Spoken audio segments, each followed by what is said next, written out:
Welcome to the Marshall Pruett Podcast, presented by Cooper Tires. It is time for the Week in IndyCar, and I'm so glad that we have back my friend and IndyCar rookie, Zach Veach. Tell us about putting together a giant fish tank on your second or third day off after being on the road for seemingly a year straight. Yeah, I've managed in about a span of 4 weeks to go from a 10-gallon freshwater tank just getting my feet wet to being talked into getting a 75-gallon saltwater tank by my Indy 500 teammate Stephen Wilson. So I almost got it done. Probably in another 3 weeks I'll have some water in it. So I'm excited. Not much time home to work on it, though. Well, hopefully he doesn't talk you into buying a McLaren or something like that, because then we'll know how gullible you truly are. So that would probably be for Marco, to be honest. Yeah, exactly. So we've got about an hour for this episode. I know you are busy. I am busy as well. And we're going to blame you straight away here, Veach, for being as popular as you are. Between Facebook and Twitter, we have about 50 questions, and that's not an exaggeration. And with a race at Texas to look through and get to as many questions as possible in 60 minutes, I don't think we're going to get to all 50. So we're going to have to bounce around and pick the ones that we really like this week, and apologize up front to those that we did not get to. Let's start off, though, with Texas and the fact that if folks were either there in person or happen to catch the awesome NBCSN broadcast, we'll talk about that in a minute as well, they happen to see a certain Zach Veach going forward in what one person asked one of the questions, the Cheeto-mobile. Your car that does actually kind of look like Chester should be driving that. But tell us about at least the early portion of your race where, man, you were making progress. Yeah, we, just in kind of a nutshell, Texas was honestly the first race where an IndyCar hasn't felt big to me. And I think that kind of showed, I felt right at home with, obviously the car Garrett Motherstead gave me was unbelievable. I mean, we were able to go from 16th to 3rd in the opening stint, and I was having a lot of fun just passing cars, timing things, and just seemed like a lot clicked there. I showed up to Texas even in practice. That was my very first time running there. Even from the get-go, just felt really comfortable, and the car was starting to move around, and I felt on top of it just like I did in Indy Lights. So it was a really nice weekend for us, and unfortunately I got a little too eager and got the wall a little bit as we started the second stint, which a right rear toe link. So had to come in the pits, fix that, went 10 laps down, but I'm thankful they got me out because I still learned a ton from the beginning of the night to the end. And honestly, I wish we could go back because I am 100% confident saying we would have finished in the top 5, maybe even top 3, or been able to, kind of challenge Alex and Simon and, Dixon. He was kind of in his own league for sure, but I think it would have been a good day for us. Let's talk about the tire portion of the evening. Before we get into dealing with the tires in the race itself, we saw blistering crop up on Friday in running. Some teams worse off than others. It really jumped up in the evening practice. Firestone, full credit to them. They admitted they were caught out a little bit. The track, the Texas Motor Speedway circuit, was repaved, redone, improved in ways that really added a lot of grip with the tire that they had come up with. I think that there was just a little bit of a mismatch in the softness of the tire itself, then in combination with a track that was grippier, in combination with a track that was about 140 degrees Fahrenheit. The track itself was blistering, which maybe shouldn't have been a total surprise. The tires would have blistered then running on top of that track surface with that extra grip. They, Friday evening, Zach, and even into Saturday morning, cut open a lot of tires. Reported back to everyone that yes, while the blistering is not something they expected to go away in the race, no real concerns about safety, tire blowouts and such. That all proved to be 100% accurate. Nonetheless, you still had to deal with the concerns of blistering. What was that like for you specifically on your Andretti Autosport Honda and how you guys managed it? Because I don't know if I recalled seeing much in the way of blistering on your hot rod. Yeah, we were very lucky. I think everyone at Andretti, we had really good cars as far as handling and blistering even. You know, with that being said, Firestone did an incredible job allowing us to scuff tires, which just gives a heat cycle on the tire, which hardens it up just a little bit, that makes it last longer. So that definitely helped us a long way, and it kind of came down to just how you took care of them.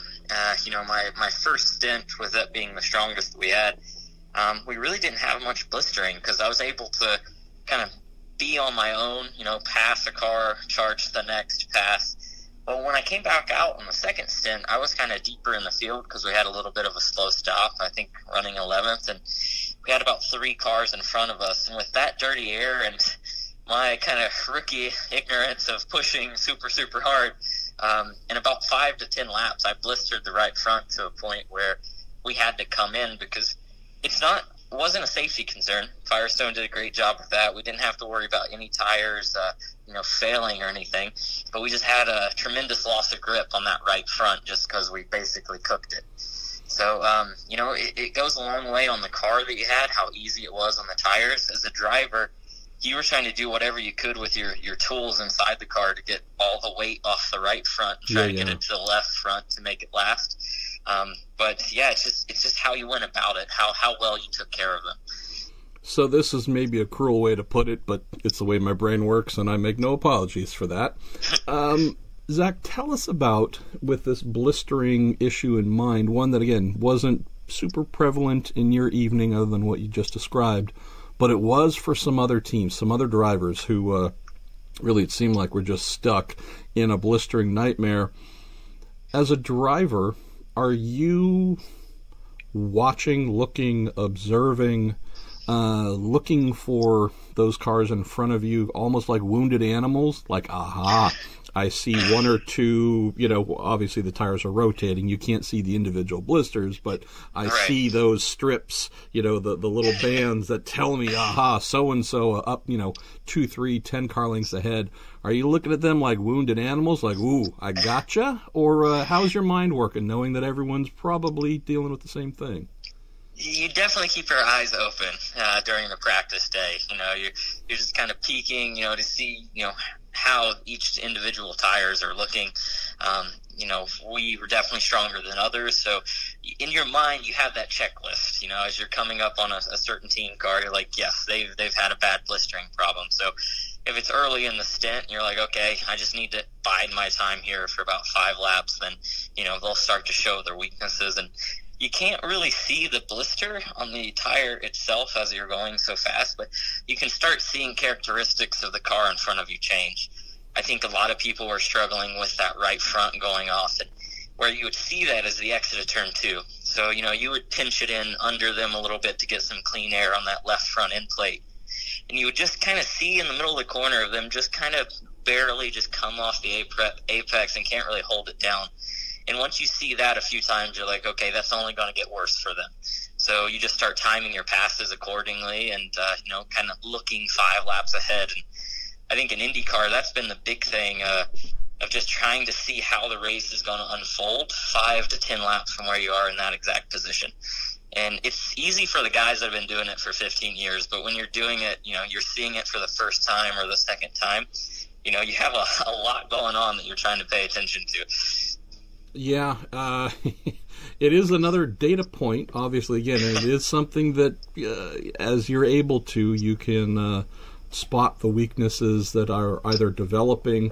Granted, there's also the other obvious one, and that is if someone was having big problems with blistering, they were probably not cranking out 247-mile-an-hour laps. They were probably running off the pace a little bit, but again, at least if you're sitting behind somebody trying to work on them for a while, could be one of the telltale signs that something might be going awry.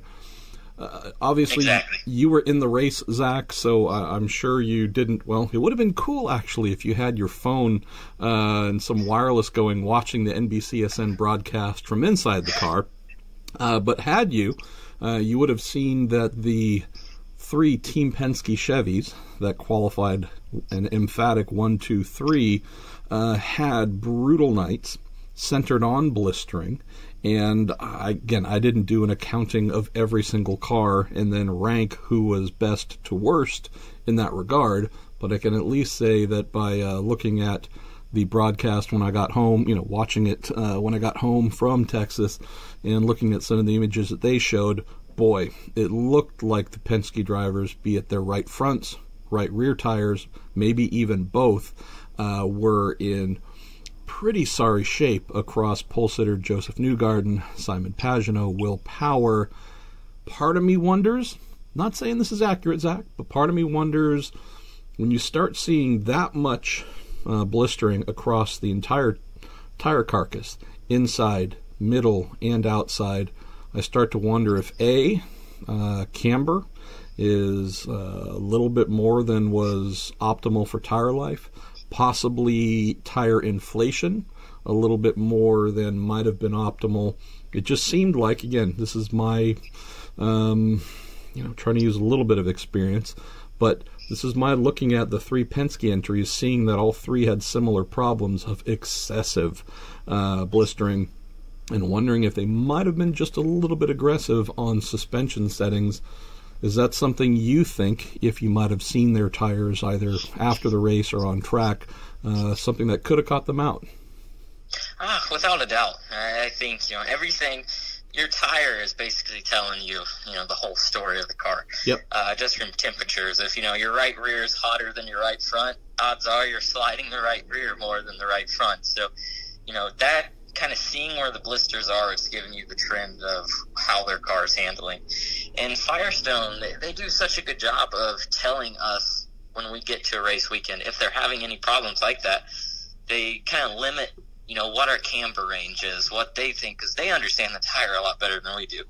They understand, how much camber is going to be too much for this tire, how much camber is going to create problems, what tire pressures you probably should be in, just because, as inflation increases, that increases, certain areas on the tire that's more likely to blister. The balloon's bigger. Yep. Exactly. So Firestone does an incredible job of telling us exactly where, we should be for each given event. And, that's something my engineer and I was talking about is, the guys that seem to have blinding speed in qualifying didn't tend to have that longevity in the race. And that honestly has to come down to something like tire pressures and cambers, because you're using so much of the tire to put in, 2 magical laps, that when you try to put that same setup kind of in race conditions, it just wears out what you have a lot quicker than something that's a little more conservative and set up for the long haul. And we should also mention here, for those who might be fans of Formula One and IndyCar, there is a difference rule-wise.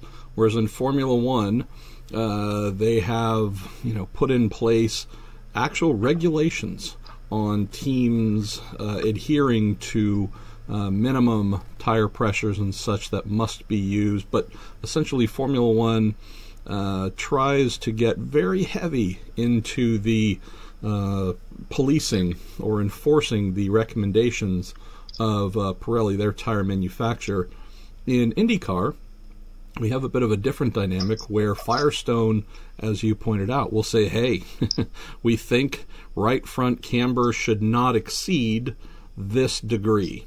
And we think pressure-wise, this is the maximum where you should go. Those are highly educated and very, very well-studied suggestions, but they are not something that are policed by the rule book to enforce, which means if a team, if Firestone says right front, I'm just picking a random number, 5 degrees of camber is the maximum, and that's a lot, but let's just say 5 is the maximum we suggest, and a team says, well, we feel like going to 6, that's where we believe is going to be the magic number, you can. And then if your tires blister, or if they pick a pressure, if you want to go beyond that or well below that, you can. And and then we see tires come off cars during pit stops where you go, it looks like someone with a BB gun in the grandstands was just shooting at your tire, because I haven't seen that many. Like, you would have to work to put that many holes in the sucker. So, whoever that kid was, he was after me that second stint. Darn you, kid. But, it's something that it's team-wide, it's one team kind of gets their idea around a certain setup, and that's what they run. I mean, if we look back, I think it was 2016 or 17, with the Penske's of Phoenix. They're both extremely fast, and I think Castroneves had a left front blow, or his teammate had a left front blow. Montoya, I believe. After him, Montoya. Yeah. So, it's just, if you're, ragging it, Firestone says, good luck. We don't recommend it, but, you make that decision, and you just hope it's the best. But, 9 times out of 10, you want to listen to the people that are creating the balloons you're riding around on. Absolutely. Let's jump into a couple other Texas race items, Zach, before we move over to questions, because, again, we got a lot. They're awesome, and I don't want to delay us too much longer. I need to raise my hand. I think I already admitted I got one completely wrong, but now I had 2 things that I got completely wrong at Texas. The first one was I did a just prior to halfway report or column leading into Texas, looking at some of the major themes up through almost the first half of the year and what we might look forward to the second half. And in one of them I mentioned Honda, where based on Chevy's performance and strengths with top-end power, I certainly did not list Texas as a place where I thought Honda would feature, and that was 100% wrong.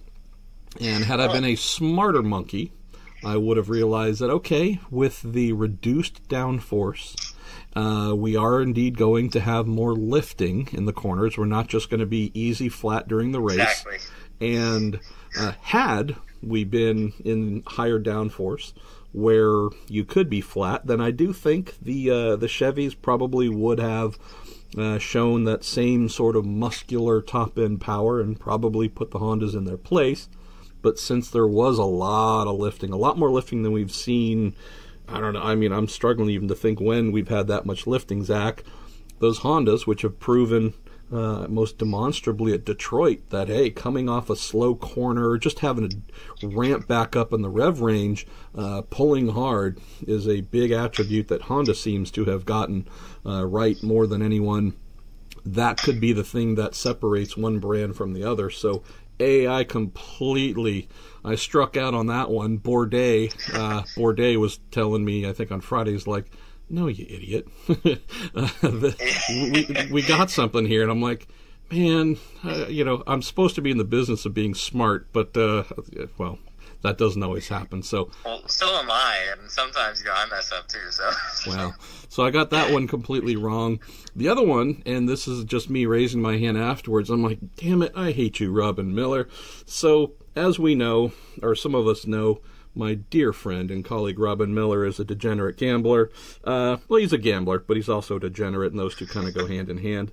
And so he usually, will play some bets on who might win. I mean, he does this across every form of sport. And Scott Dixon was one of his 2 picks for the race. One on the Chevy side, one on the Honda side. He chose Dixon for the Honda side. And afterwards, he was just smiling as much as could be. He was like, well, I got that one right. And it just dawned on me, because I never even thought of Dixon before the race, Zach. And I'll ask you for some comments about this in just a sec. But it did occur to me, of course, after the event was over, after Scott dominates the whole thing, where I'm like, okay, well, what are the 2 big challenges tonight? Well, one is tire management. That's absolutely number 1. Well, who has the best car control in the series? I mean, even his closest rivals fawn over him for his car control. Well, that's Scott Dixon. And so car control can be 2 things, right? It can either be Tokyo drift, smoking tires, oh, wow, look at him, he can hold this thing sideways. And B, it can also be keeping the car running on the limit, but being so fast with your hands and feet that the thing is never stepping out. You're keeping it dancing on the edge, but without getting out of shape and keeping it in that perfect range. Well, that's what Dixon did. So he put those supreme skills to work. He and his race engineer, Chris Simmons, came up with not only the right setup, but also maintained the right setup window throughout the race. And then the guy did his usual job of saving fuel, so that on top of passing cars on track, he was also making up positions in the pits, because when he would come in to top up, there'd be less fuel needing to go in because he'd saved more. So you put those two things together, and had I been smart, and Miller, again, absolutely killed me on this one, I probably should have thought that Scott Dixon might have been the guy to go forward and win the thing. So what comes to mind when you see a guy like Scott Dixon applying these two fairly impressive skills, Zach, to, I guess, humble some of the people that, at least going into the start of the race, we thought might have been the ones to come out up front? Well, first off, I ran into Robin at Buc-ee's across from the track as the team and I was getting some refreshments on our way to the airport. And he did seem very happy, so I do believe you when you say he was smiling from ear to ear. But secondly, I personally was humbled to the point of admiration of Scott Dixon on pit end at the end of the first set. You know, all weekend, the drivers, everyone else has been telling me, you know, how slick pit in is, how, you know, you need to be careful not to slide up on the track. So I'm like, okay, you know, it's in my head. So we have a good first in. I'm like, I'm not going to do anything stupid on pit in. I'm just going to take it easy and we'll build ourselves up the rest of the night. So I'm cruising around trying to get into pit in. With pit in, I'm staring at the cone. And Dixon drives around the outside of me like another 20 mile an hour. And it startled me. You know, you're not expecting someone. Because I'm like, okay, I passed him like 3 laps ago. I have like a 2-second gap. So this is going to be fine. And then he drives around me and beats me off pit lane. I'm like, wow, this guy just took me to school. And that's why I tweeted him. I was like, man, thank you. You gave me a lesson. And, you know, I have so much admiration for him and guys like Power and even my own teammates, you know, like Alex, Marco, and Ryan, because, you know, I see half the puzzle. These guys have the entire puzzle, and you see them do stuff like that, and you're just like, wow, I thought I was doing a good job. And then, you know, you step it up again, and next weekend they do something else that's incredible, and it's like, man, how are these guys so good? Well, that's the fun part of being a rookie, but I appreciate the fact that, you know, that was one of the more incredible visuals from the race. All right, here comes Zach in the pits, and he's getting passed on the apron going into pit lane. But, again, I appreciate the fact that you can look at that and go, all right, another level, got it, okay, stepping it up. If it was another rookie, I would, like, be hanging my head, like, man. But when it's Dixon who makes a fool out of you, you're like, huh. Okay, yeah. All right. Well, let's talk about one or two other quick things from the race. Seemed like an event to me where there were a couple of folks who really got what they needed. And if not as a driver, as a team. So I look at Simon Pagenaud, got his best result of the year, finished second, really needed that. Moved up to 8th in the standings. Still, I mean, he's going to have a stellar close to the season if he wants to get into the title hunt. I mean, he's, 130 points behind Scott Dixon.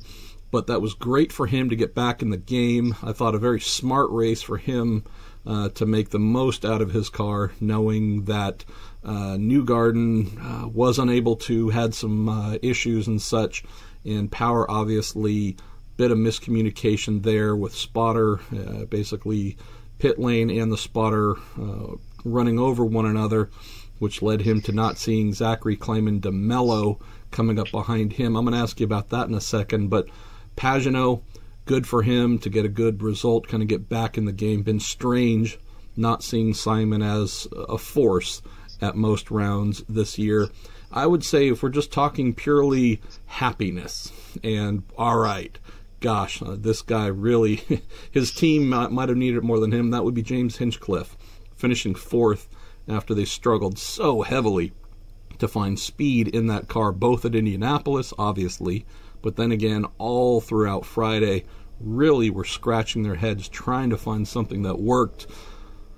I know you're in your first year. I know that you are, you're someone who is trying to write your own story here, but I'm guessing, Zach, you also have an appreciation in looking at a guy like Pagenaud and especially Hinchcliffe and going, all right, I wish I finished second. I wish I finished fourth, but boy, I can still be happy for them knowing they kind of got their years back on track. Oh, without a doubt. I mean, it's funny. I think out of all the cars I've spent the most time with on track, for some reason it's been Pagenaud and I, and Barber at Detroit and a couple of others. So, knowing with his past and everything, I think he's just been trying to get used to the new car. And for him to finally get that, it really shows, after being kind of in the struggle and, understanding how competitive IndyCar is, you see people do well and you can't be anything but happy for them because everyone, the level that it takes to be there. I mean, your best Indy Lights race ever is just good enough to maybe get you inside the top 10. So, it's so difficult, man, to watch these guys have the struggles. And that's part of IndyCar, I think, it's something that it's hard to be on top all the time. So I think, for Hinch especially, seeing him out of the car after the race, he was walking by. I mean, he just seemed relieved. He even came up to me and he's like, man, you had a rocket ship. What happened? It's cool to see, the guys notice that. And we all pay attention to everyone. And I think, everybody in the series has so much respect for each other that at the end of the day, you can't be anything but happy. I mean, obviously, when you get beaten for a podium, you're in Hinch's spot. That's tough. But, I mean, at the end of the day, a top 5 in IndyCar is still pretty good. You are listening to the Week in IndyCar on the Marshall Pruett podcast presented by Cooper Tires with Rookie Feed'em, Zach Veach. All right, dumb radio voice aside, let me ask about this. I don't know if you had a chance to watch the race, see any of the replays. On the topic of that Will Power and Zachary Claman De Melo crash, I had a little bit of a different take on it than, I guess, what I've read as normal opinion. I've been one of few people, I think, saying that, at least in my profession, saying that I think this Claman De Melo kid has some real talent and belongs in IndyCar. Again, not saying IndyCar champion talent, because he would have to prove that, but I don't think the kid is a fish out of water. That was a real question, though, Zach, coming out of Indy Lights. He had one win. He had sporadic results, right? Would be really up or really down. Wasn't particularly consistent. So coming into this year, fully understand. A lot of question marks. Who is this kid? Does he really belong here? What's he going to do? I don't think he's embarrassed himself by any sense or any stretch. I think, if anything, he's done the opposite and impressed with his relative consistency. Texas, to me, was the first race in that crash with Power that I thought he did look like a genuine rookie. So Power accepted blame for the crash, was penalized by IndyCar for that incident, said that it was a crossover between his timing stand and his spotter talking at the same time. Therefore, his spotter could not tell him that Claman De Melo was coming from behind, and then ensued the crash. At least for me, and I'm not claiming like I have any special powers of observation, Zach, but I was watching the broadcast. I stepped into the media center for about 20 minutes, somewhere after about the 200th lap Saturday night, and just happened to be in a place where I was looking up the monitor, saw the NBCSN footage of the cars coming out of the corner, and could see Claman De Melo making his first pass, coming up on Power, and it was involuntary. I had a couple folks around me wondering, like, what's wrong with this Pruett guy? But I started saying, no, because I could see that Zach thought there was clear road ahead of him to go around Power on the outside. But what I saw happening was Power coming out of the corner, being on an arc that was going to carry his car all the way up to, the edge of the barrier and continue on. So at least for what I saw coming, it was Power basically sweeping up the track, the car being on that arc, Zach charging from behind him, thinking it was a wide open space, and not knowing not recognizing, possibly seeing, that he and Power were on converging paths.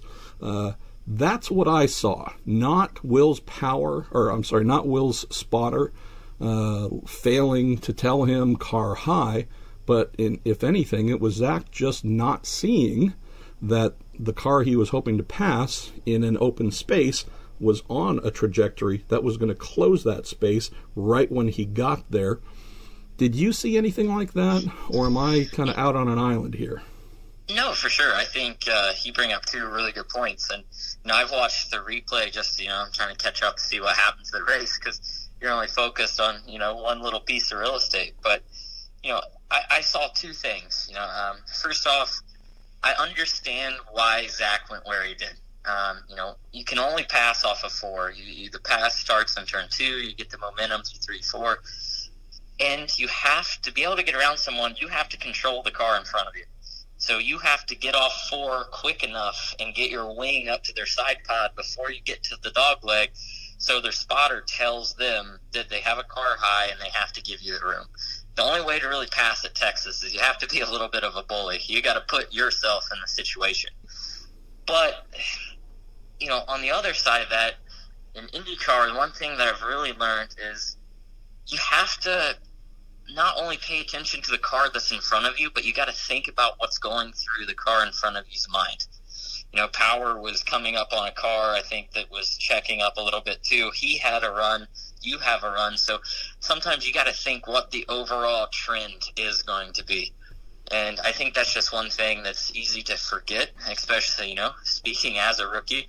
You see that you have a run, you see it's someone like Power, you want to get the job done, but, you constantly have to remind yourself bigger picture. And the whole spotter and team crossover, that's something my team and I had a conversation about before the race even began. It's, when the car's on track, really, and if it's busy, my spotter's in full command. My strategist will talk directly to the spotter, and the spotter will relay the information to me. That way we just don't have that crossover because so much is happening so quickly in Texas that no one really has a chance to speak. So I think, it's just kind of miscommunication between those guys. So I see it from each end. I hate it for Power. I hate it for Zach. He seemed to be having a good race. But, it's just one of those moments of, understanding risk versus reward in that portion of the race, Yeah, and I'm to be clear, I'm not taking Zach to task. The kid was charging like heck. He was on pace potentially for his best IndyCar finish to date. He was flirting around top 6 at the time. Again, at least is how I saw it. I know that there was a communication breakdown with Power's team. I just, at least the way I saw it, it looked like young Mr. De Melo might not have read the situation clearly. And funny you mention about too many voices, Zach. Texas is the one place where I've been yelled at by a driver over the radio for that exact thing. I think it might have been, I don't remember whether it was the 97, the inaugural Texas IndyCar race with our driver Greg Ray, or maybe the year after. But I was trying to tell him something from the timing stand, probably about fuel mileage or whatever. Our spotter, I think, was trying to tell him something. We might have had our team manager trying to tell him something. And, we're all professionals. You try and get along. It was just really strange for me hearing a driver doing 220-something into turn 1 going, "Everybody shut up. I don't want everybody, one voice, only one person talking to me at once. And you guys on pit lane, shut up. And Marshall, shut up." And I'm like, hey, I got a shout out here. It wasn't just a guys. It was, everybody shut up. And you particular Pruett, I was embarrassed to death and was hoping that, no one else was listening in on our frequency. But regardless, oh man, I wish I had that audio. I would use that so constantly. Cause I turned beet red, but he was completely right. We were also a young enough team. It's tough. No, but you drive for Andretti Autosport. That's a championship winning. That's as experienced a team as you can get.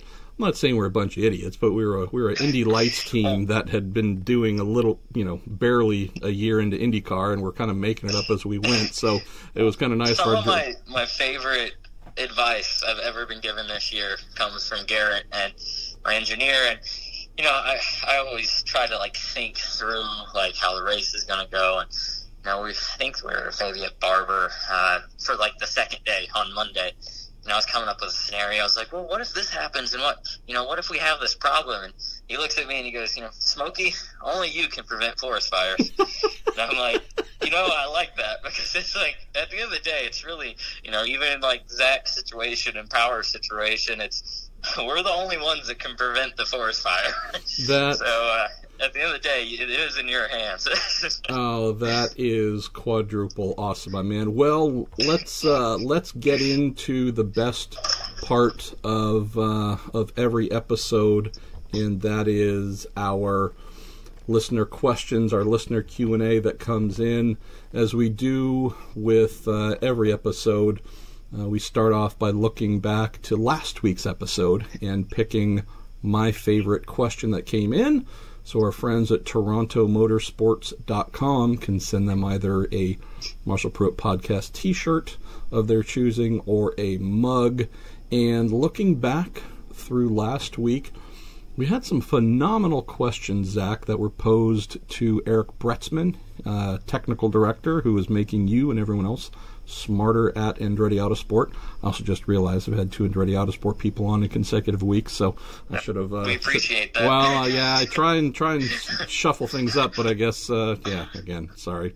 Let's see. I would say I really liked Bobby Rooney's question. He asked Eric, can you compare and contrast both the driving styles and the in-race mental strategic approach of Alexander Rossi and Ryan Hunter-Reay, and also asked what is the single biggest strength of each at this stage of their careers. And I thought, it was a wonderful question, Bobby, and I thought Eric gave us some great insights about these 2 championship contenders. So, Bobby, shoot me a direct message on the Marshall Pruett Podcast Facebook page. Give me your choice of a t-shirt or mug.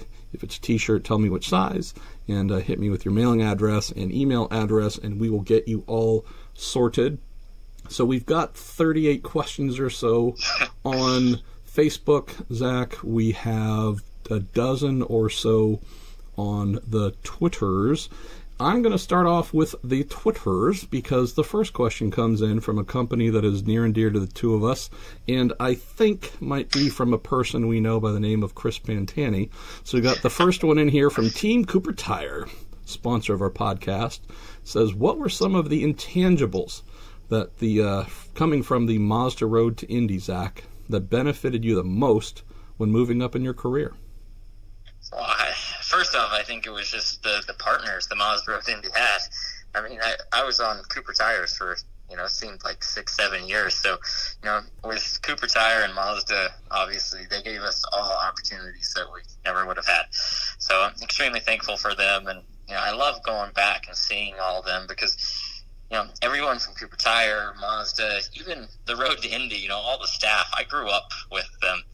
And, it's always felt like a big family. So, I appreciate, the support in them. And honestly, I think the biggest thing that came from the Road to Indy is, one, getting all that time on the tracks that we go to and race and different series, just to kind of, figure out your craft and, how to pick up a track quickly. Detroit and Texas were the only 2 tracks I've never raced on before this year.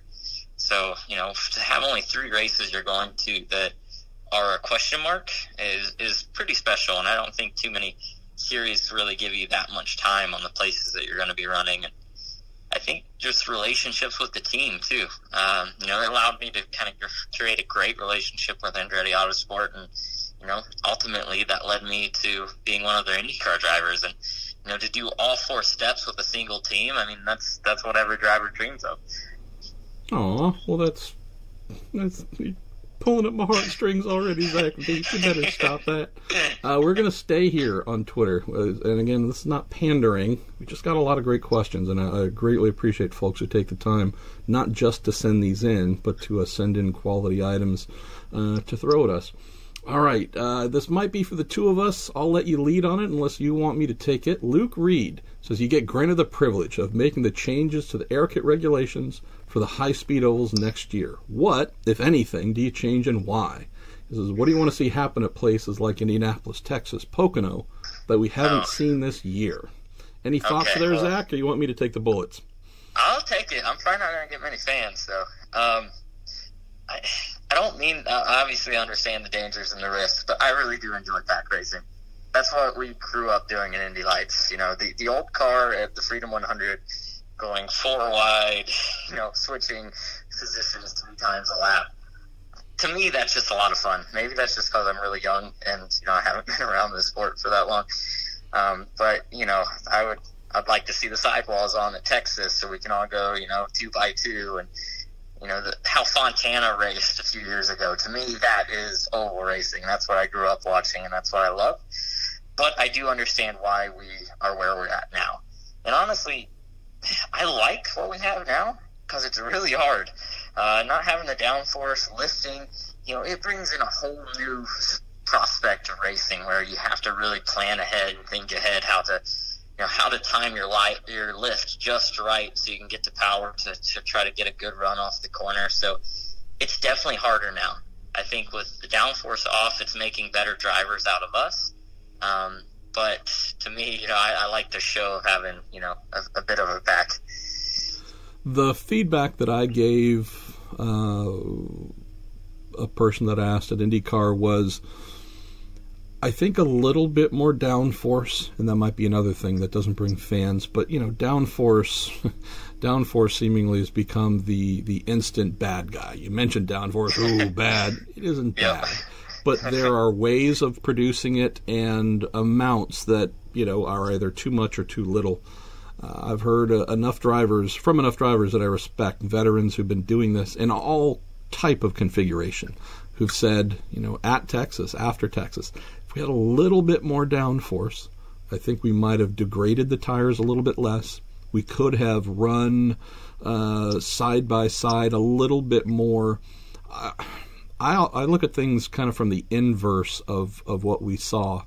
So what we had, by and large, Zach, is we did have folks, your teammate Alexander Rossi, again, doing his frickin' ridiculous routine of, he even passed himself.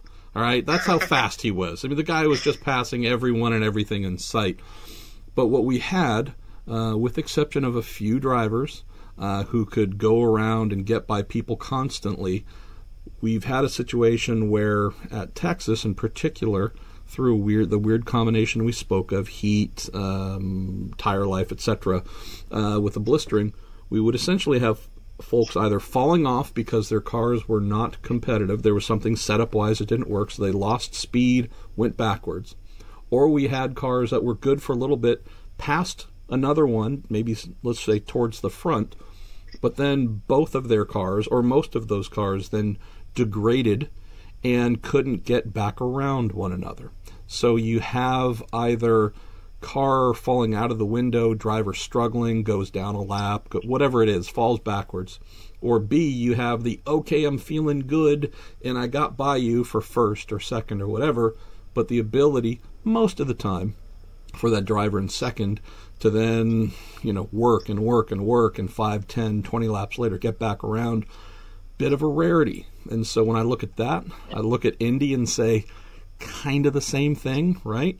Couple of drivers, you know, Rossi yet again, Servia, Rahal, couple of drivers who were the anomaly, who were just doing crazy passes, but the bulk of the cars on track kind of either stuck in that miss the window, falling backwards, uncompetitive, or I might get around you, but boy, we're all kind of stuck a little bit into the run. And then we go back to Phoenix, and it's, again, kind of the same tune. So I've seen 3 oval races, 1 mile, 2.5 miles, and 1.5 miles, where fairly similar scripts have played out, Zach, of downforce reduction, Aero wash being a pretty big thing causing understeer, and a couple cars that were the anomalies, the majority that could go forward a little bit but then kind of get stuck, and then some others that fell off and were uncompetitive.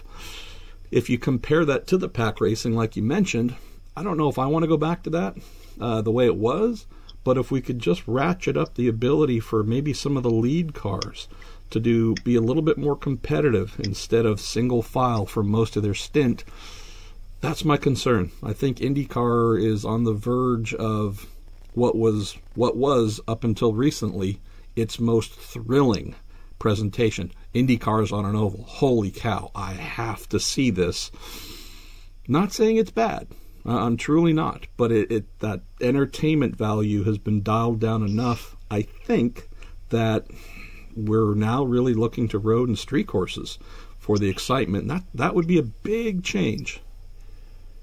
And I think I couldn't have said it more perfect myself. I mean, I think, just that little bit of the middle ground would be great. But, one thing that this new car does is it really benefits having the perfect setup. I think we missed it at Indy, and we were stuck in that line all day, and you really can't get much done. Yeah. And then Texas, we were one of the lucky few that had a car that we could pass pretty much anywhere. And when you have that good car, it feels like you have an extra 50 horsepower. I mean, it's crazy how more clear the game becomes to you and how you can start, picking people off a lot easier. But, I think a lot of it, comes down to now is just whoever specs the best mechanical package, because that's where all of our grip's coming from now. If you have that car that kind of rotates well mid-corner off, you're going to be able to pass. But if you have that car that's light on the front end, you can never get off the corner flat, and you're kind of just stuck back there. So I know this is just the one true black art, mysterious science for IndyCar to try and get right. So nothing that I've said was, honestly, Zach, intended in a bad way towards IndyCar. Yeah, no, it's exactly. Just, they're trying to work from what they think is going to be the right thing. I would say that after 3 oval races, they might have enough data in hand to decide whether they stick with this course of action on downforce philosophy, or if dialing it up a little bit, I don't know what that is, 5%, 10%, something, might be something worth considering when we turn up in July at Iowa. But hey, at the end of the day, it's all the same for everyone, and it's fun having to figure it out. But even if IndyCar said, you know what, we're going to take all the wings off, and you guys are going to have to go out there and figure out how to drive it, I'd still be having fun. I mean, to get to say you're driving an IndyCar is one of the coolest things in the world. No, definitely. I'm just thinking bigger picture of I want people to want to watch you drive that car. Yeah, and if exactly. If the formula is off, they won't. Let's see. Gene says, with Andretti's McLaren connection, what are the chances of you making a Friday practice session in a Formula One McLaren MCL 33 chassis? Come on, Zach, break some news here for us.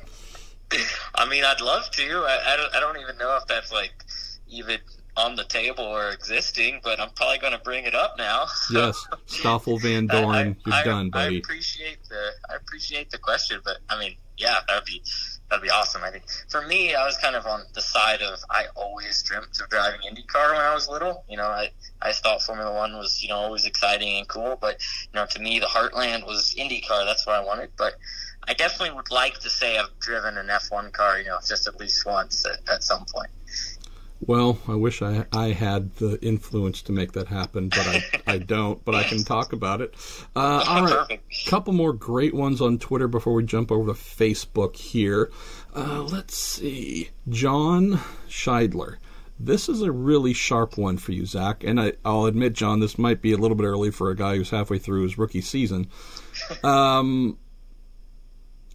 do you balance the expectations of performing against your experienced teammates on a top team like Andretti with the importance of being conservative, learning, and completing laps? He said, it seems like it's working well so far, but is that truly a balance that you implement and work? Or are you doing the best you can, and you would love to be beating your teammates if you could right now, but maybe that's too much to ask halfway through your rookie season. Well, I mean, that's a great question. Trust me, it is a big chunk of pride when, you out-qualify a teammate for me right now, because you know how good they are.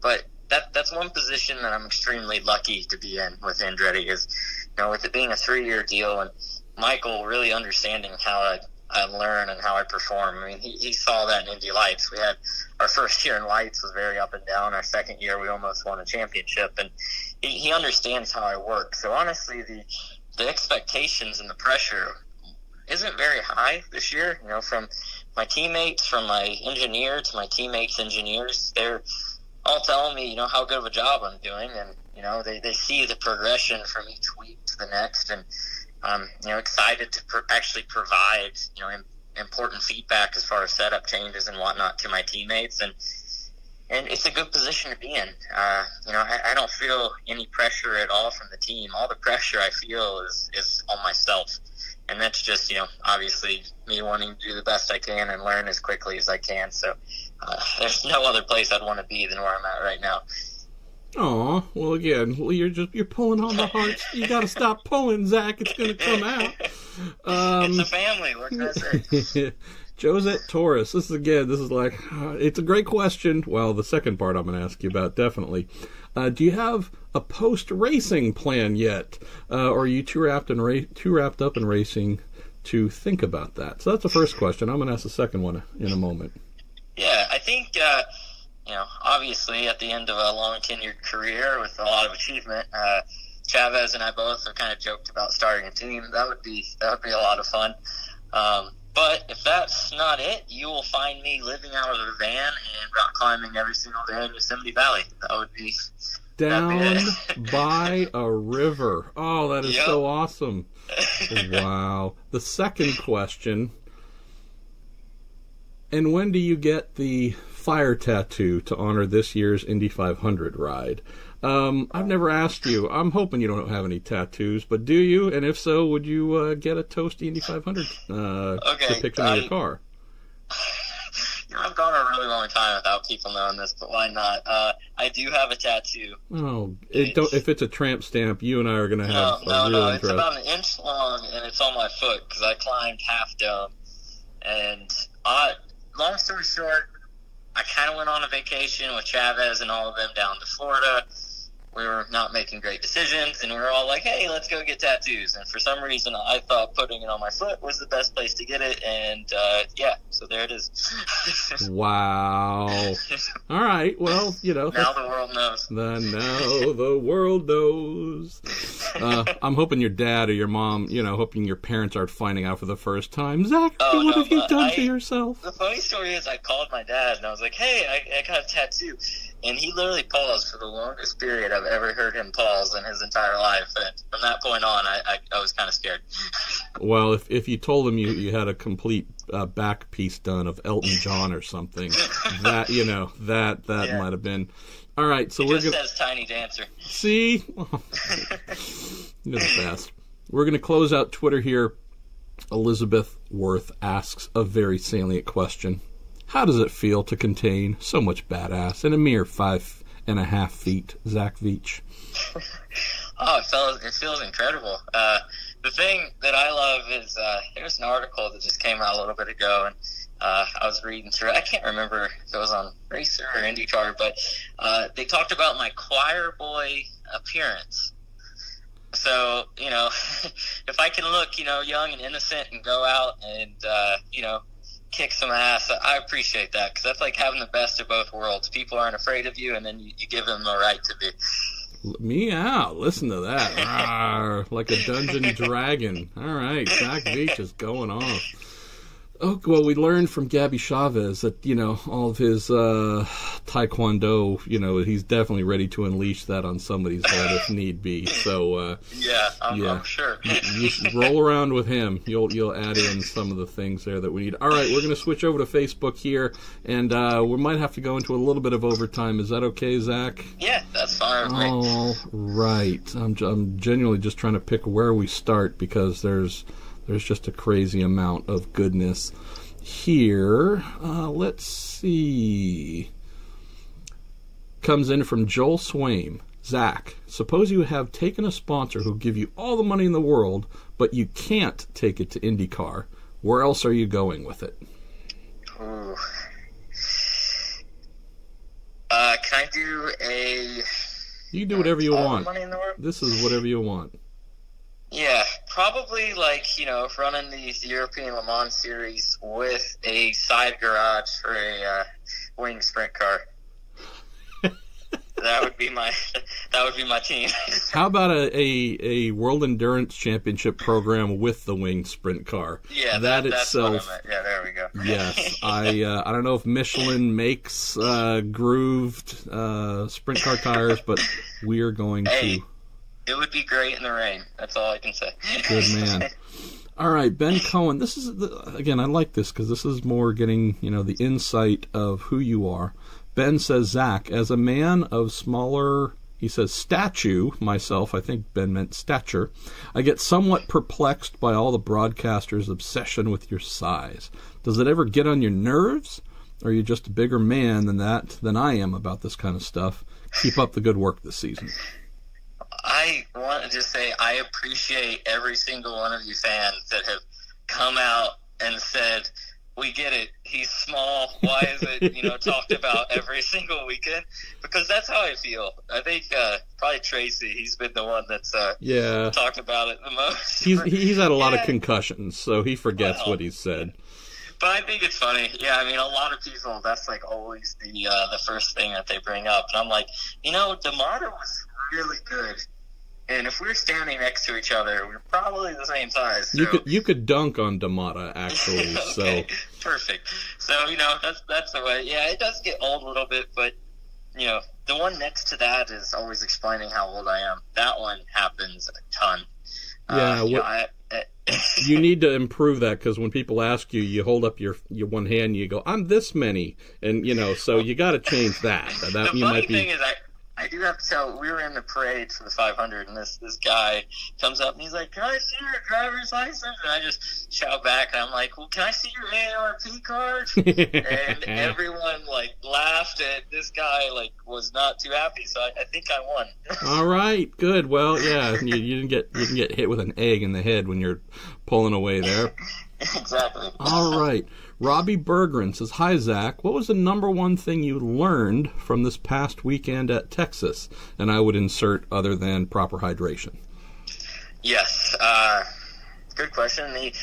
The thing I took away more than anything is if you have a good car and you know that you have a good car, don't rush it.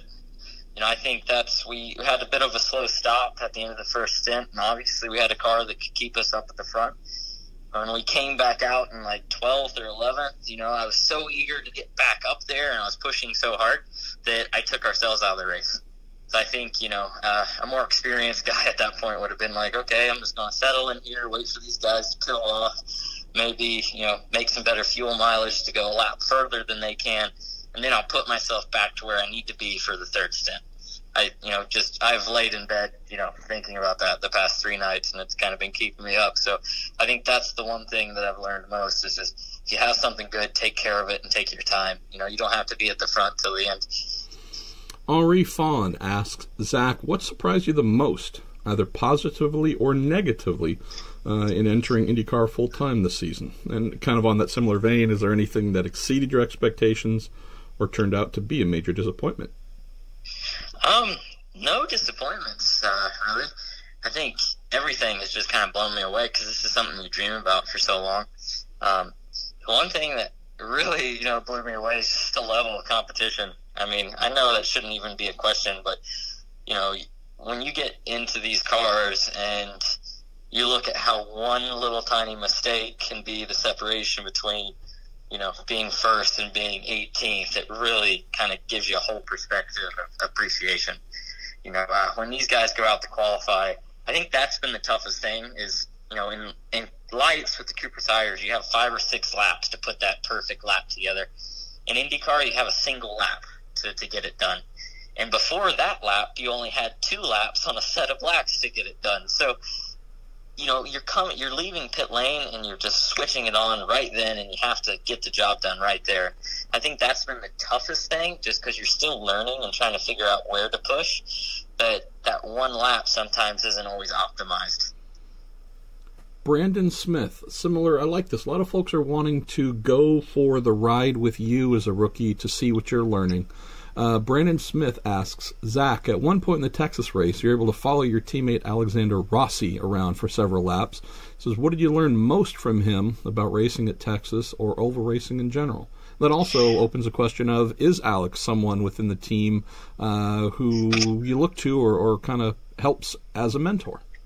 Oh, for sure. I actually just had lunch with Alex about 2 hours ago, and we were running through the weekend, and he was kind of giving me what he took away from it. And, for me, Alex was racing for position, and he needed the clean air, so I didn't want to pass and, take that air away from him. So I was just kind of sitting back there and honestly just practicing my timing, as silly as that sounds, but I didn't have pressure from behind, and I think Alex was saving a little bit of fuel, so I just kept dropping back and trying to get the perfect run through 1 and 2 to have the best timing through 3 and 4 to pop out and pass for the finish line. So I was just kind of playing and learning as much as I could in that position, because that's about all I could gain there, if that makes sense.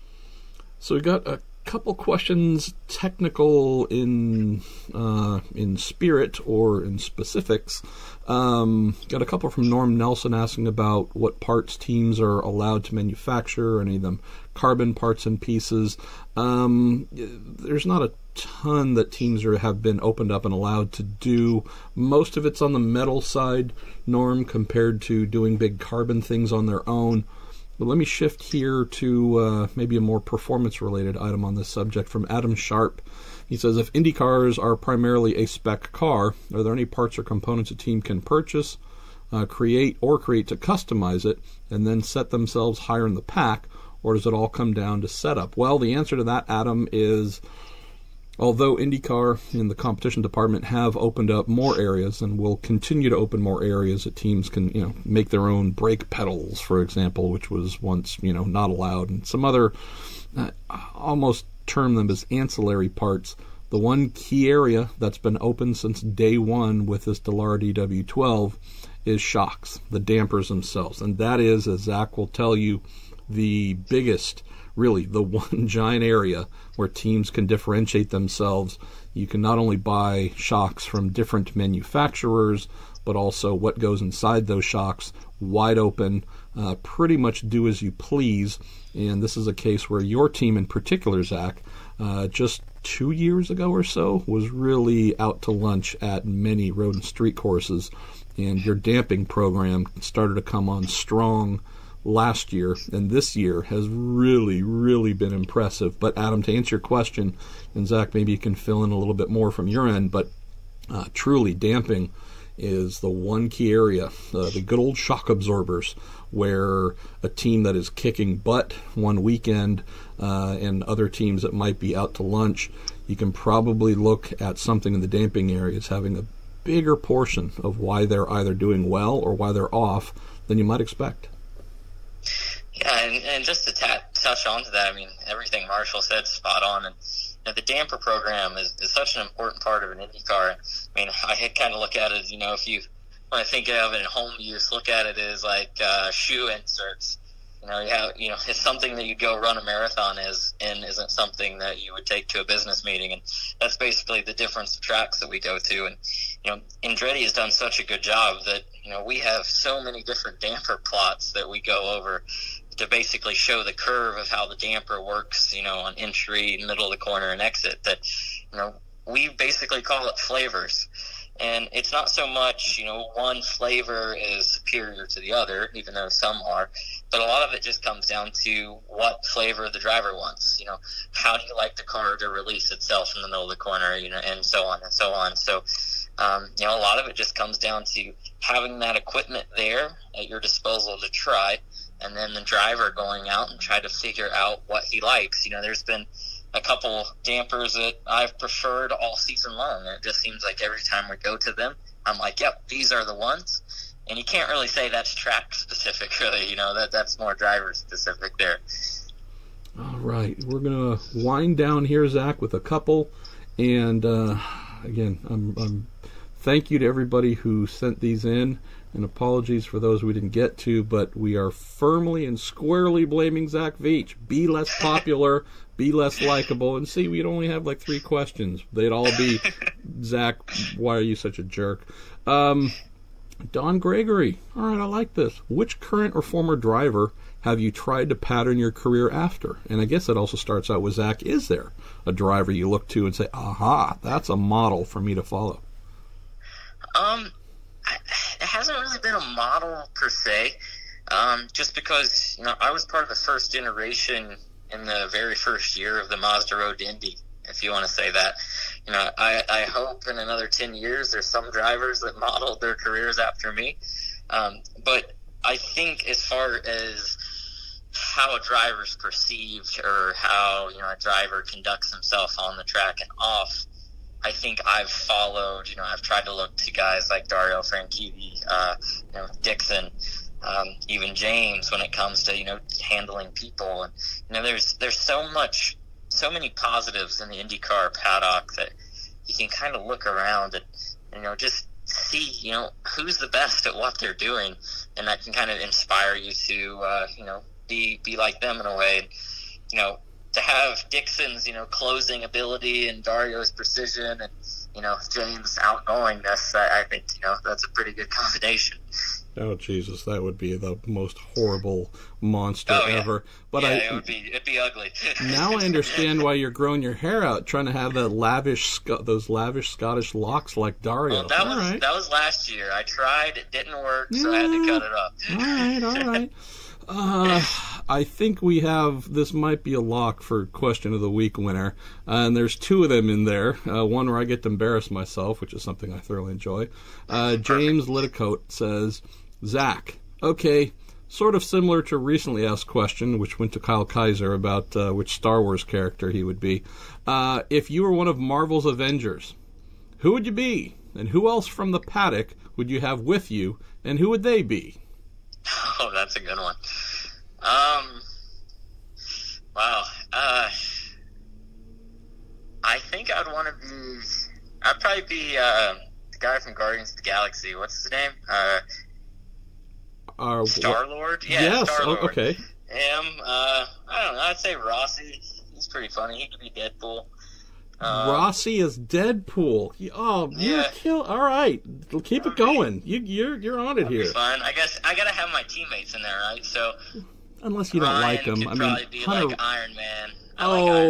He is not Iron Man. I mean, who would be Iron Man? Well, I mean, Hunter Ray would probably naturally be Captain America, but it seems a little too predictable. I didn't think about that. That's fair. That might be a little too on the nose, though. Yeah, but I don't think Marco's Iron Man. I don't.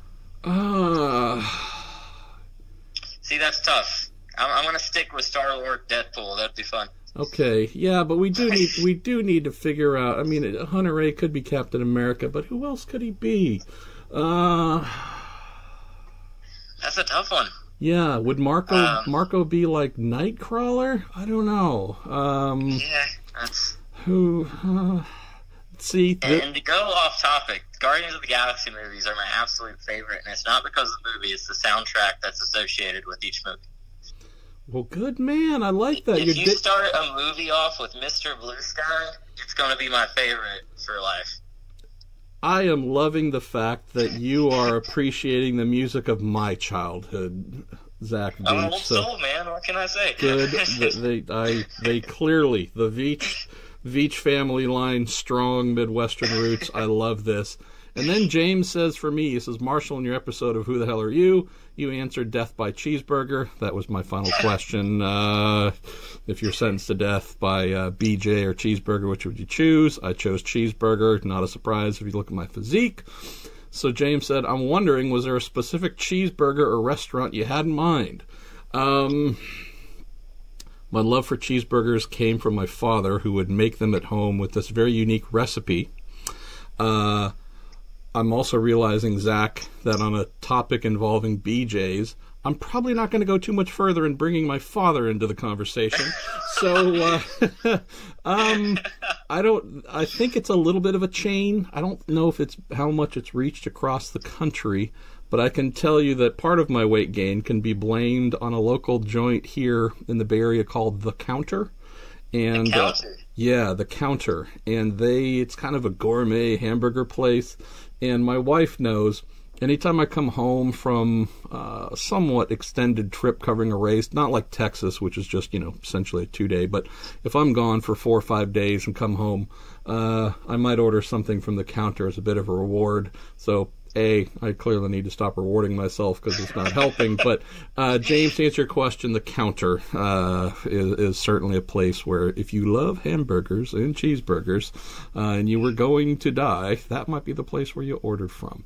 I'm going to have to go there, yeah. Yeah, all right. Let's pick one or two more here and then bid farewell to this episode, Zach. Yeah, for sure. Keith Lee says, question for me, says, can you spend a few minutes, might not be minutes, recalling the kart race that never happened at Texas Motor Speedway back in 2001? This part has come up, Zach, from a few people that have asked regarding the speeds that we have seen this year and last year. Are there any concerns that might happen again, especially when the new engine regulations come into play a couple years from now when we have 900 to 1,000 horsepower? The big issue there, Keith, was not straight line speed. It was the continuation of that straight line speed through the corners. So I'm stating something that, those of you who know about the race, it's a fairly obvious statement. The Indy Racing League visited Texas, kicked off the inaugural event in 97. And while those cars had, I'm thinking 650, 700 horsepower, maybe peak, didn't have a ton of downforce. The tires were good, especially the ones from Firestone. The Goodyears were also good, but the Firestones were really unique. But those cars were not rockets in a straight line to make getting to the corners and then maintaining that crazy amount of speed, Zach, something where the G-forces were just overwhelming the drivers' bodies, and some were starting to black out or on the verge, getting vertigo. It was brutal forces of throwing, cars, the kart, Indy cars then at, whatever the number was, 240 miles an hour into the banking at turn one. And your whole body just goes, ugh. And then you're going so fast down the straightaways and maintaining it again into 3 where there's no recovery time. And so the event had to be called off because drivers just were overwhelmed by the forces, which spoke to the ferocity of that era of car. Keep in mind, we're talking 2001. This is when Gilles de Ferran set the closed course lap record in qualifying at Fontana at 241 mile an hour average. So these are true beasts in terms of engines, plus very good grip as well. What we have now, which, as you can attest to, Zach, we have cars that go through the corners very, very quickly. They're not necessarily rockets, kart-style rockets down the straights. So I don't have any concerns about this happening again right now. But great question, Keith, and something I know that IndyCar is going to have to think about deeply, that when we do get back up to these kart-like numbers, is that something that they would allow at Texas, or is this something where they would do like we have now and turn down the boost on the the bigger speedways so that we don't flirt with those kind of forces? So when you're talking about drivers, IndyCar drivers in particular, who I rate among the bravest of any racers on the planet, when their bodies are surrendering in the corners because they cannot deal with the forces in mind, that just tells you that we have gone a step too far. I have to believe plenty of us will be telling IndyCar to learn from that lesson in 2001 when we get back up to these big power numbers. Yeah, for sure. I saw, what was it? I think Tracy, he posted a picture on his Instagram, and it was the practice speeds around Texas. And just looking at those numbers alone, I can't imagine what kind of ride that must have been. I mean, I think I heard, it might have been Kanan or someone else that was talking about when they were running there that he was beside a car on the back straightaway. It might not have been Kanan, but a driver was by a car on the back straightaway, and he said, I couldn't tell where my car began and, like, his car ended, just because they were so dizzy from coming out of the corner. And when you have that, I think, you're asking for a lot, especially in that era of car. That's not, well, and I'm not saying this, to sound the alarm, but that's no longer motor racing. You're purely in survival mode at that point. Yeah, exactly. When you are dizzy and confused at 240 and there are hard walls awaiting you, that is definitely no bueno. All right, last question or two, then we are going to ship this episode down the road, Zach Veach. This one comes in from Corey Matthews. It says, during the season, can you describe a week in the life? So what is a week in the life for Zach Veach while we're in the middle of the IndyCar Championship? Yeah, let's go with the past weeks that I had. I mean, I think that's the best way to do it. It's basically the end of a five-week journey. So, you're at Indy all month of May. You have the road course. You have the Indy 500. So you're spending a lot of time in a bus. Even though you live in Indy, you just kind of want to have your own space to kind of get in the mindset. You go to Detroit the weekend after Indy, so you're a little tired but excited to start training to ride again. You get through Detroit weekend, which is a doubleheader. So, one IndyCar race in itself is really hard on your body. But to do one and then one back-to-back right after that on Sunday, on the car ride home Sunday night back to your home in Indiana, you're extremely worn out. You sleep until about noon on Monday. You find a way to make it to the gym. And then Tuesday, you train, go to the shop, kind of debrief how the Detroit weekend went, try to, debrief to prepare for Texas. Wednesday, you start building a fish tank, and then you go training again. And Thursday morning at 6 a.m., you get up, you go to the airport, you fly on the IndyCar charter out to Texas. You land around noon, and you go straight to In-N-Out Burger. And then you go to the racetrack and start preparing for the weekend. And you're there Friday, Saturday. You fly back Saturday night, and you're back home for a few more hours. Can I tell you how bad of a job you just did at selling how tough the life is? Come on. I had to dig a 400-foot ditch. I started a new dog manure business. Hands deep in that. Then I just got whipped and beaten because that's part of my contract. I mean, come on there, Zach. You're making this sound too much fun. Well, the training is really hard. I just didn't go into, how you train for about 4 hours every single day, and you throw up after some of them. So, that's the rough part of the life for sure. All right, good.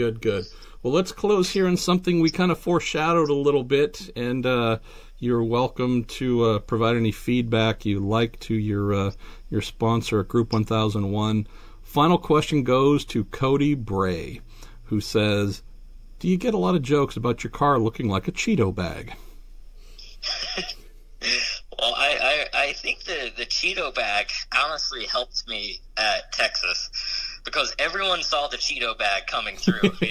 When you see a bright orange and yellow in your mirror, you kind of think that you're on fire. So you look at it and you're like, oh, it's not a fire, it's a car. So I think that helped. But yes, we started off with the Group 1001 car, which is a holding company for several insurance firms here in Indiana.